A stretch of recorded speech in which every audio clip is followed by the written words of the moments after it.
Darling ఇప్పుడు చేస్తుంది ఏంటంటే మొత్తం దేవరా సినిమాలో ఆ ఆడిషన్ ఆ రీల్స్ వాడితో ఫుల్ గా ఇదైపోయింది. అక్కడి నుంచి నాకు క్లిక్ అని చెప్పొచ్చు బాగా. అయ్యో లేదు, that's just by product of this whole process. First Thandel audition దగ్గర నుంచి వైరల్ అయింది. ఫస్ట్ మన 1 million వ్యూస్ వచ్చింది అక్కడి నుంచే. తండేల్ ఆడిషన్ డిసెంబర్ లో ఇచ్చా. ఆ తండేల్ ఆడిషన్ ప్రాసెస్ కూడా కొద్దిగా యాక్చువల్ ఏంటంటే మంగళవారం కంటే ముందు నీకైతే ఆర్ట్స్ ఆఫీస్కి వెళ్ళా. అప్పుడు వాచ్మెన్ గుర్తుపట్టుకున్నా, నేనే आप जिसके लिए ढूंढ रहे हो वो यहाँ पे नहीं, आप जाइए అన్నాడు. నా టైం వచ్చినప్పుడు మళ్ళీ వస్తారు అనుకున్నా. మంగళవారం చేసిన తర్వాత వెళ్ళా. ఇప్పుడు అదే వాచ్మెన్ గుర్తుపట్టాడు. గుర్తుపట్టిన తర్వాత ఆ మంగళవారం మీకు కియేదేనా అన్నాడు. ఆశ్చర్యం ఏంటంటే అతను హిందీ అయినా కియేదేనా హంజీ అమ్మ यहाँ पे एक ऑफिस के लिए ढूंढ रहे हैं అంటే हाँ जी कौन से ऑफिस అన్నాడు.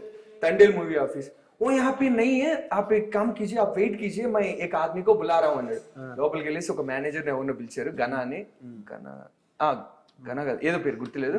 బట్ అతన్ని పిలిస్తే అతను నన్ను గుర్తుపట్టి అతను తండేల్ ఆఫీస్ లొకేషన్ చెప్పి అక్కడ ఉండే ఒక ఏడీ నెంబర్ ఇచ్చి ఆ ఏడీని పోయి కలిసేసి ఈ హోల్ ప్రాసెస్ చెప్పా. When you're in the right path, when you're in the right journey, universe will cooperate with you.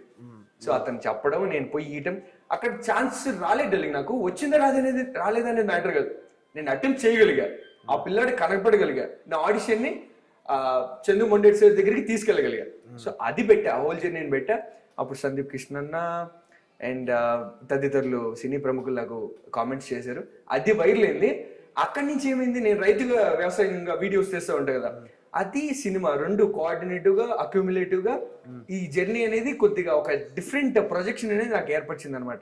Raita, యాక్టరా, acting ఫార్మరా, farming యాక్టరా, రెండునా అనే కన్ఫ్యూజన్ లోంచి ఒక క్లారిటీ వచ్చేసి ఆ క్లారిటీ వల్ల వచ్చిన గ్రోత్.